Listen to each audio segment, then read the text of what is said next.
A paz do Senhor, meus queridos. Eu gostaria de agradecer a Deus por você estar desse lado e eu estar aqui, nós estarmos juntos para estudarmos neste dia mais uma lição, a lição de número 4 da nossa revista. Você que de repente não conhece as revistas da CPAD, estamos estudando esse trimestre sobre antropologia bíblica, ou seja, o estudo do homem, da natureza humana. Eu gostaria de me apresentar, você que não me conhece, eu sou seu conservo irmão em Cristo, Cassiano, e nós estamos nessa empreitada durante esses 3 meses estudar, contar com a presença, a ajuda do Espírito Santo, aquele que é o nosso inspirador, para mergulharmos nesse assunto, aproveitando os comentários riquíssimos do grande mestre, o irmão Claudionor, pastor Claudionor de Andrade, que sabiamente tem mostrado nessas lições da revista desse primeiro trimestre de 2020 muitas riquezas espirituais. Então eu gostaria de mergulhar com você dentro desse assunto. Antes de tudo, espera um pouco. Você que não é inscrito, aqui embaixo faz a sua inscrição, do lado ativa o sininho, fica por dentro das notificações para os próximos vídeos. Semanalmente enviamos vídeo para você. E desse lado aqui, deixe o seu joinha, deixe o seu like. Faça isso agora. Você está fortalecendo o canal, fazendo isso você estará também fazendo missões, porque o YouTube vai entender que essa mensagem tem sido relevante, tem sido importante e vai divulgá-la a outras pessoas. Então, nós vamos cumprir 5 propósitos, que é falar a respeito de um tema interessantíssimo. Este tema é os atributos do ser humano. Essa é a nossa aula de hoje. Nós vamos aprender a respeito dos atributos do ser humano.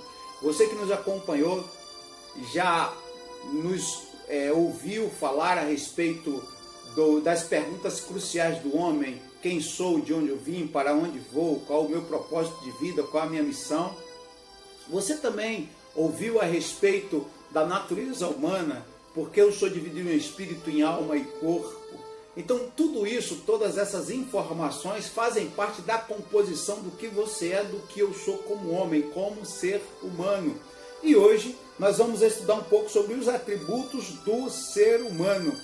O texto que é indicado para essa leitura é o texto de Romanos capítulo 12, versículo de 1 ao 10. Mas para adentrarmos melhor nessas explicações, é bom entender que nós temos 5 objetivos aqui. São os objetivos específicos dessa lição. Então, o objetivo geral, o objetivo central é mostrar a complexidade do ser humano, pois é um ser espiritual, racional, livre e criativo. Então, se você viu a lição passada, eu falei que o que nos distingue dos animais, nós não somos animais, nós somos seres humanos, é justamente essas 5 qualidades.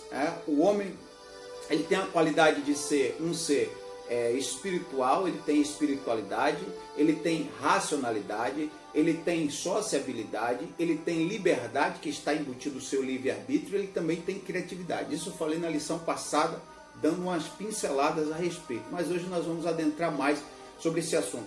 Os 5 propósitos específicos ou objetivos específicos é explicar a espiritualidade humana. 1. 2. Radiografar a racionalidade humana. 3. Expor a sociabilidade humana. 4. Aclarar ou esclarecer a liberdade humana. E 5. Pontuar o trabalho e criatividade do homem ou criatividade humana. Somos seres espirituais, somos seres morais e somos seres intelectuais. Então entenda isso, a sua estrutura é espiritual, a sua estrutura é moral e a sua estrutura é intelectual. Então Deus, quando criou o homem, Deus criou diferente dos animais, porque o homem, ele se difere do animal, pelo menos em sua composição, em 4 aspectos. O homem é um ser espiritual, o homem é um ser psicológico, o homem é um ser sociológico e o homem é um ser biológico. A Bíblia diz que Deus, quando criou o homem, ele criou o homem de uma matéria, do barro, do solo, e daí Deus soprou o fôlego de vida, o ruach, ou ruach, soprou o fôlego de vida no homem, e ele passou a ser alma vivente. Então Eclesiastes 12:7 diz que quando o homem morre, O espírito que veio de Deus volta para Deus. E quando se fala em espírito, não é toda a composição do homem espiritual, mas é a parte da vida e do vigor. Eu convido você que não viu, veja na lição passada o que nós falamos a respeito do espírito, do vai, V-A-I, isso é espírito. Como vem é alma, V-M-E. Alma é vontade, emoções e mente ou mentalidade. Já espírito é vigor e vida, a adoração ou fonte da adoração e individualidade, íntimo. Então essas coisas que os homens confundem, mas elas são inseparáveis, estão interligadas, mas são independentes, ou seja, o espírito é uma coisa, a alma é outra coisa. Então, como nós somos seres espirituais? Porque o espírito é a matéria-prima que veio de Deus. Deus soprou o fôlego de vida e junto com o fôlego de vida veio algo de Deus para nós. O espírito que Deus soprou no homem fez com que eu produzisse o nome vida e um espírito que mais tarde seria também, depois da morte, o mesmo espírito se torna a morada da alma. Paulo disse, se há corpo físico, há também corpo espiritual. A alma não pode ficar sem corpo. A alma, enquanto vivemos, o corpo da alma é o corpo biológico. A alma e espírito habitam em um corpo biológico. Quando vem a morte, há uma separação. O corpo biológico, ele perece, e o corpo espiritual, que é o espírito do homem, se torna a morada da alma, ou seja, alma e espírito não se separam. Por isso que nem todos os espíritos, né, vão para Deus. A Bíblia diz em 1 Pedro capítulo 3, versículo 19, que Jesus pregou os espíritos que estavam em prisões. Quando Paulo escreveu aos Romanos, no capítulo 7, o versículo 22, Paulo diz que o nosso homem interior tem prazer na lei de Deus. E esse homem interior é o nosso lado imaterial. Nós temos o lado material e imaterial. O nosso lado material é composto de um corpo biológico, e o nosso lado imaterial é formado de alma e espírito. Então esse homem interior, que é a nossa alma e o nosso espírito, tem prazer na lei de Deus. E esse prazer provém principalmente do nosso espírito, que é a parte mais profunda, o nosso íntimo, a nossa intimidade com Deus. Falando deste homem interior, o salmista disse no Salmo 42, verso 1, assim como o corça anseia pela corrente das águas, assim a minha alma suspira por ti, ó Deus, a minha alma tem sede de Deus, do Deus vivo. Quando entrarei e estarei na presença de Deus? Ele também diz lá no Salmos 84, verso 2, o salmista diz assim, a minha alma está anelante e desfalece pelos átrios do Senhor. O meu coração e minha carne clamam pelo Deus vivo. Quando fala em carne, corpo clama pelo Deus vivo. Meu coração, coração é alma.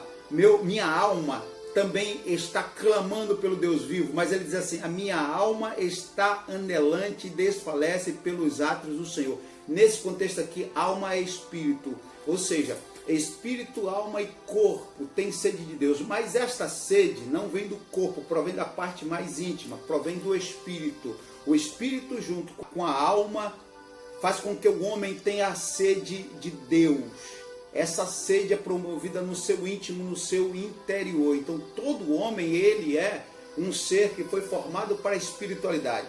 É por isso que, por exemplo, os hindus têm 33 milhões de deuses. Quando Paulo entrou no Areópago, lá em Atenas, no capítulo 17 de Atos, versículos 26, 27, 28, quando ele diz, eu vejo que vós sois um tantos quanto supersticiosos cidadãos atenienses, que andam de olhos fechados, tateando, ou seja, a sede interna, o lado interior, tateando em busca de deuses para adorar, porque o íntimo do homem busca adorar a um Deus. Aí Paulo disse, e eu vi que há um altar, o Deus que vocês nem conhecem, é o Deus desconhecido, e é esse Deus que eu quero pregar para vocês.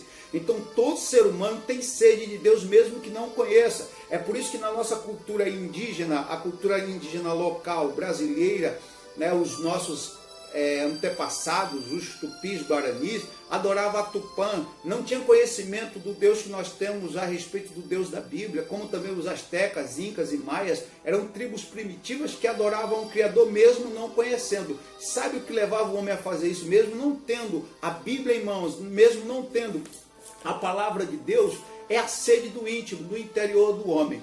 Há quem diga que quando Yuri Gagarin subiu no espaço, a primeira coisa que ele fez foi fotografar todos os ângulos para ver se encontrava a imagem de Deus. Ou seja, até na alma de um astrônomo, até na alma de um cientista, há sede de Deus, a busca de Deus, porque Deus fez o homem para ser um ser espiritual. Mas o homem, ele tem a liberdade nisso, nós vamos falar depois, de escolher qual tipo de espiritualidade ele vai desenvolver. É por isso que existem magos, é por isso que existem bruxos, é por isso que existem idólatras, pessoas de vários tipos e ramos de religiões diferentes, porque eles buscam obter uma espiritualidade, porque Deus fez o homem para ser espiritual. Mas a verdadeira espiritualidade que preenche o íntimo, o vazio, está lá em João, quando Jesus, a partir do versículo 37, subiu uma parte mais alta naquele dia da festa judaica e disse: aquele que tem sede, vem a mim e beba. Ele disse que é a fonte da água da vida. Então, só Ele consegue preencher essa sede que o nosso espírito tem, uma sede anelante pela presença de Deus. O mesmo Jesus, em João 14,6, um texto muito conhecido, ele disse: sou o caminho, a verdade e a vida. Observe que são etapas diferentes. O caminho conduz o homem à verdade e a verdade faz o homem ter vida. O homem não tem vida sem antes conhecer a verdade. O homem, para chegar à verdade, precisa primeiro conhecer o caminho. Então Jesus disse: eu sou a resposta de tudo. Então, enquanto alguns buscaram o caminho, enquanto outros buscaram a verdade, enquanto outros abriram a boca para dizer que não era a vida, quando eu falo isso, eu falo de pessoas como Confúcio, Buda, Maomé, tantos eles, nenhum deles pôde falar que é o caminho, a verdade e a vida. E Jesus disse: eu sou o caminho, a verdade e a vida. Ou seja, toda a espiritualidade sadia encontra-se em Jesus. Deus fez o homem racional. O homem, ele não é um animal racional, como diz a ciência. Ele está acima dos animais. Ele é racional e não é um animal, é um ser humano. Ele é capaz de fazer coisas absurdas. Por exemplo, quando Deus criou o homem, Deus já embutiu na terra e no coração do homem o conhecimento, a capacidade de desenvolver tudo que você vê desenvolver hoje. Ou seja, isso é o poder de pensar, é a racionalidade do homem. No Salmo 8, do verso 5 ao 8, diz que Deus criou o homem inferior aos anjos e muito superior aos animais. O homem é pouco inferior aos anjos e muito superior aos animais. Então o homem foi criado para ser racional, para ser pensante, para ter discernimento. Deus não criou o homem para agir por instintos como age o animal. O homem age com racionalidade. Por isso que a matemática provém do homem, a física provém do homem, a química provém do homem, todas as outras ciências, humanas ou exatas, provém de mentes racionais. Deus criou o homem assim. E a Bíblia mostra que até o culto deve ser racional. E Deus, como Ele prima pela racionalidade, a Bíblia diz em Romanos capítulo 11, versículo 33, 34, 35, ó profundidades e riquezas, tanto da sabedoria como da ciência de Deus, quão inescrutáveis são os seus caminhos, quão insondáveis são os seus decretos, porque quem compreendeu o intento do seu, quem foi o seu conselheiro?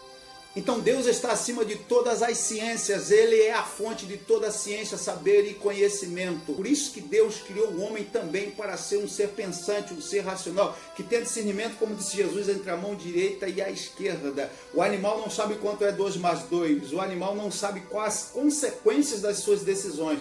O homem, ele sabe somar, ou seja, ele sabe as consequências das suas decisões. O homem, ele sabe que se eu juntar 1 com 1 é 2, o resultado é 2. Então, Deus fez o homem racional para o homem saber o resultado daquilo que o homem está maquinando. Então, o animal, ele não sabe o que vai acontecer nas suas atitudes, mas o homem sabe. O homem sabe premeditar as suas atitudes. O homem sabe que ele vai colher aquilo que ele está plantando, porque é a lei da retribuição. Então, o homem, ele tem uma racionalidade que os animais não têm. Por isso que Deus fez o homem racional, para o homem ter certeza do que está fazendo e quais as consequências daquilo que ele está fazendo. A Bíblia diz que o Espírito Santo, ele nos ajuda a pensar. Mesmo quando o homem às vezes não sabe quais atitudes tomar, Colossenses capítulo 1, versículo 9, diz que o Espírito Santo está disposto a nos auxiliar. Auxiliar uma mente espiritual, a pensar como Deus e tomar atitudes, decisões como Deus toma. Vamos ao terceiro ponto. O homem foi criado também para ser livre. Ele não foi criado apenas como um ser social, mas como um homem livre, ou seja, livre-arbítrio. O que seria livre-arbítrio?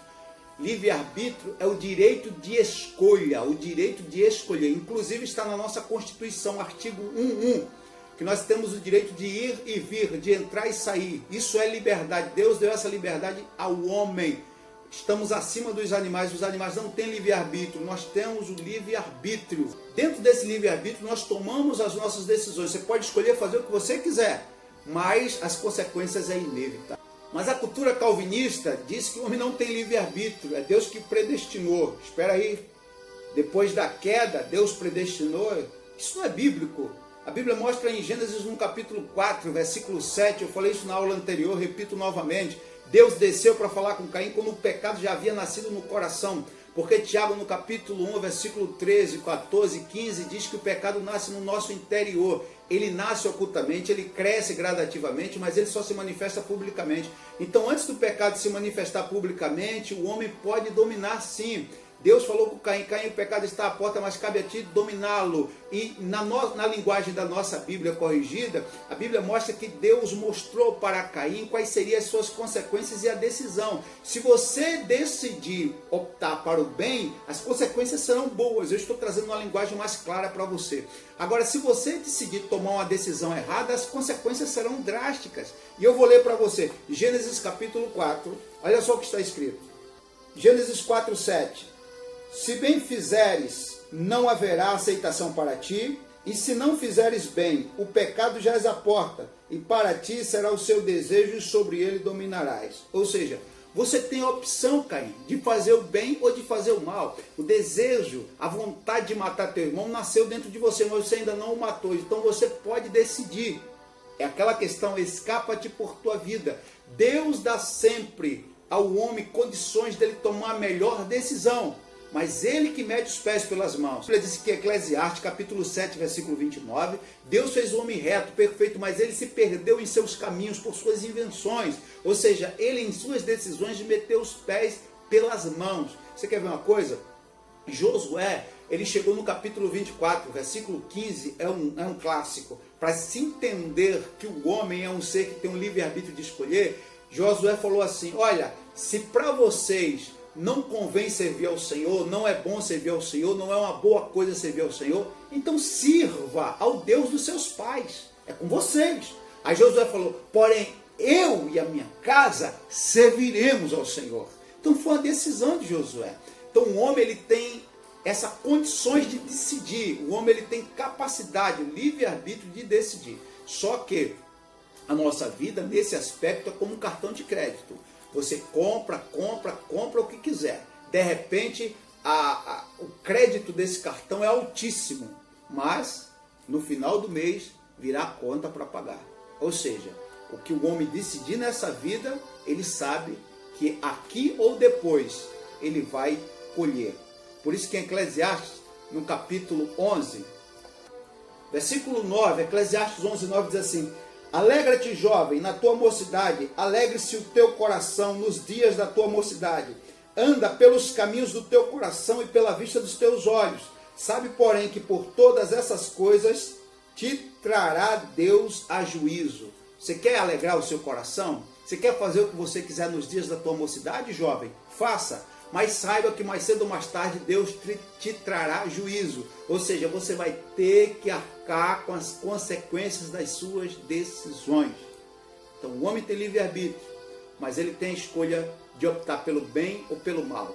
E é bom sempre optar pelo bem. E a respeito da predestinação bíblica, a Bíblia diz que há uma igreja que vai para o céu. Mas a igreja que a Bíblia fala não é a igreja só indivíduo. Ou seja, é o corpo de Cristo, é a noiva do Cordeiro.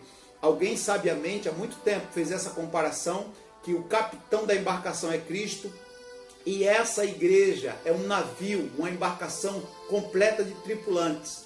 Aí ele passa em cada porto chamando para fazer parte da tripulação.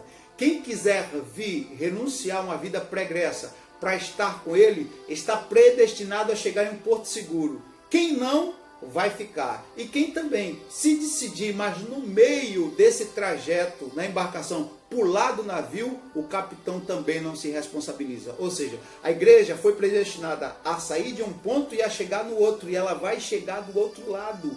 O destino da igreja é os céus. Agora, quem faz parte dessa igreja é aqueles que aceitaram o convite do Senhor Jesus. E qual é o convite? Mateus 11, 28. vinde a mim, todos vós que estáis cansados e sobrecarregados, eu vos aliviarei. Ou seja, foi Ele que fez o convite, foi Ele que nos escolheu. Agora você aceita se quiser. O ser humano ele tem um livre-arbítrio. João no capítulo 15, versículo 15, 16, ele disse assim: vós não escolhestes a mim, mas eu escolhi a vós e vos nomeei para que vades e deis fruto. Principalmente o versículo 16.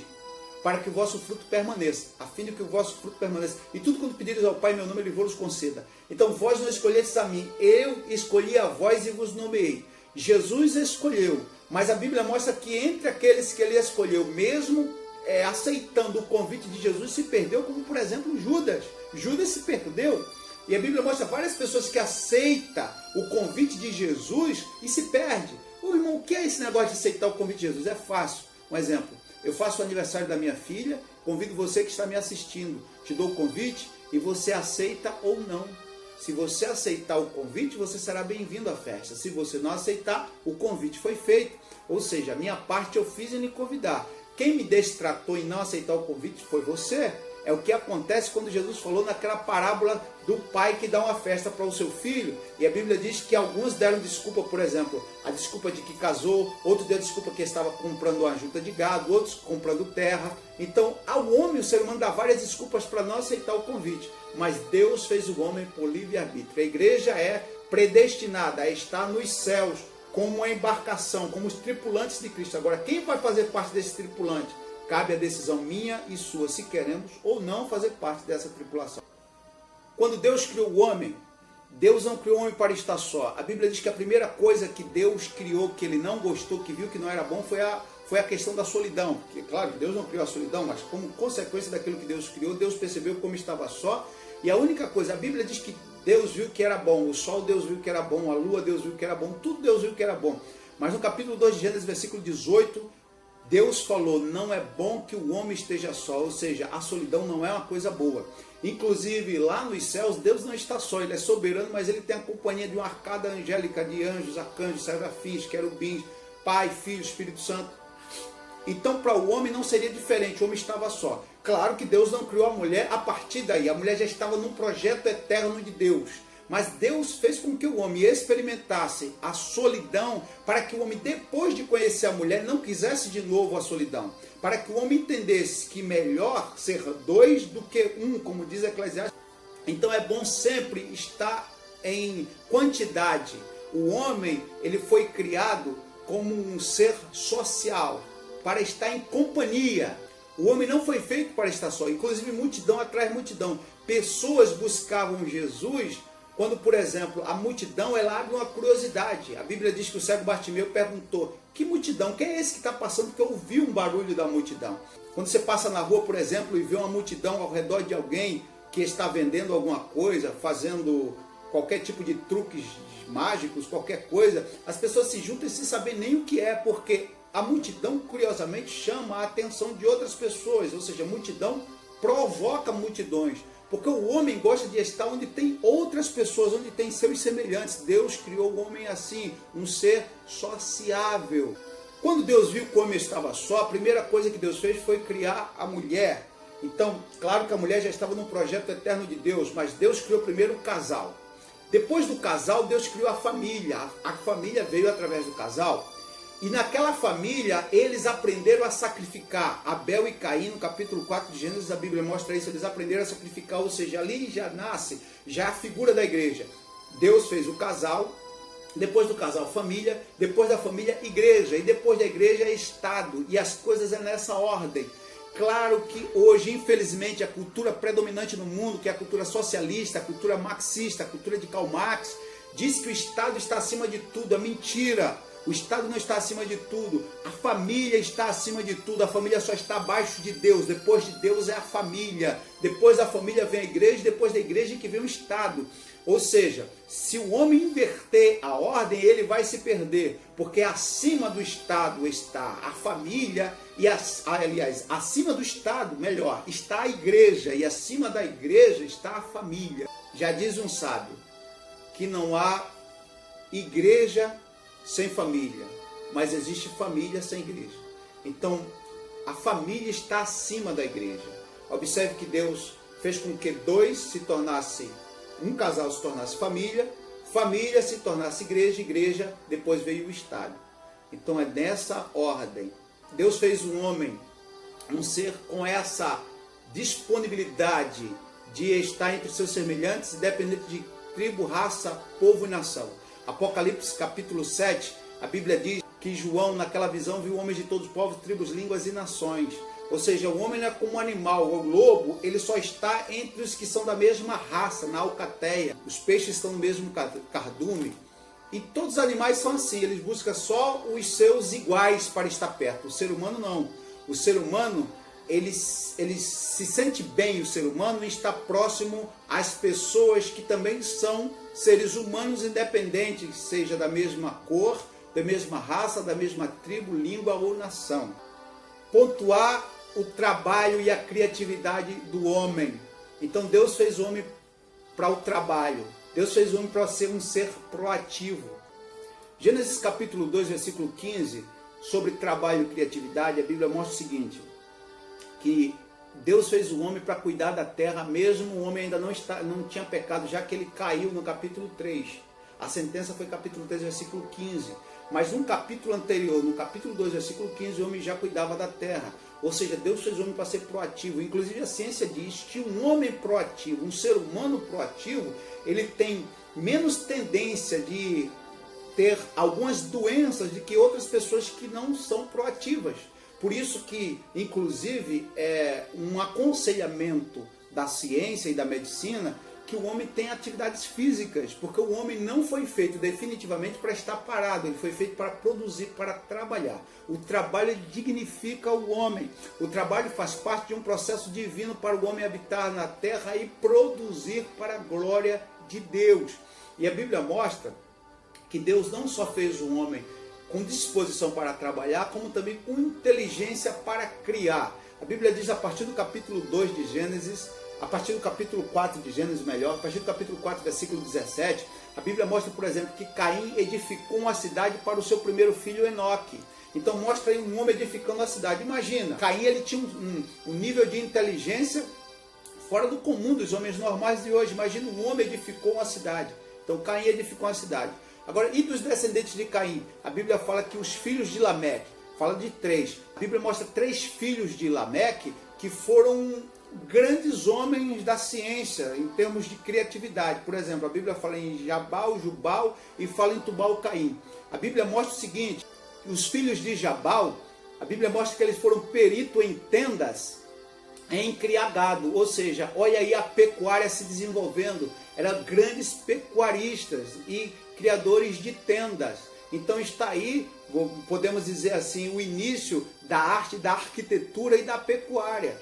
Enquanto isso, a Bíblia mostra aí que Jubal, irmão de Jabal, Jubal com U, dele, a Bíblia mostra que surgiu instrumentos como a harpa e os órgãos, ou seja, grandes músicos, musicistas, instrumentistas, pessoas que operam na área da música e das artes, surgiram dele. Então, e eu falo aqui em uma época primitiva. E Tubal-Caim, que a Bíblia mostra que era ferreiro, perito em dominar ferro e bronze, talvez na era do bronze, a geração dele foi as primeiras pessoas a lidar com esse metal nobre, criando ferramentas e também armas de guerra. Veja aí um homem que desenvolveu o poder bélico e a capacidade de homem produzir através de ferramentas. Então Deus deu essa criatividade do homem. Existem 2 lados do nosso cérebro. Eu falei isso na aula passada, dando uma pincelada, mas voltando ao assunto, nós temos a capacidade de pensar para frente e pensar para trás. Qual o processo da nossa mente que pensa para trás? São as nossas memórias. Nela está embutidas as nossas lembranças. E qual o processo mental que nos faz pensar para frente? São as nossas imaginações. Ou seja, as nossas imaginações fazem nos pensar para frente. E nela está embutida a nossa criatividade. Toda vez que o homem pensa para frente, toda vez que o homem imagina, ele consegue fazer. Por isso que Deus falou com Daniel, que a ciência se multiplicará, porque o homem vai estar sempre imaginando, vai estar sempre criando, vai estar sempre fazendo. Então Deus criou o homem com esses atributos. E a palavra atributo significa aquilo que lhe é peculiar. Aquilo que é peculiar a mim, que é peculiar a você, que é peculiar ao ser humano. São essas 5 qualidades e 5 atributos que acabamos de estudar. Espero que tenha te ajudado de alguma forma. Essa foi a nossa pré-aula de hoje. Eu quero dizer para você que, novamente, que é um prazer, uma honra estar aqui, contribuindo de alguma forma com você, com a sua pré-aula ou com um estudo bíblico. Você que de repente não é aluno de escola dominical, não é superintendente, não é professor, mas está aqui aprendendo, anotando. Faça isso. Deus seja louvado através da tua vida. Você que não é inscrito, novamente se inscreva no canal, compartilhe essa mensagem no Facebook, no WhatsApp, nos seus veículos aí de redes sociais. Faça isso, tá? Deixa Deus te usar. E eu gostaria de pedir que você nos ajudasse em oração, ajude esse ministério. Deus em Cristo abençoe, um forte abraço, até a próxima, querendo Deus. Deus abençoe em nome de Jesus.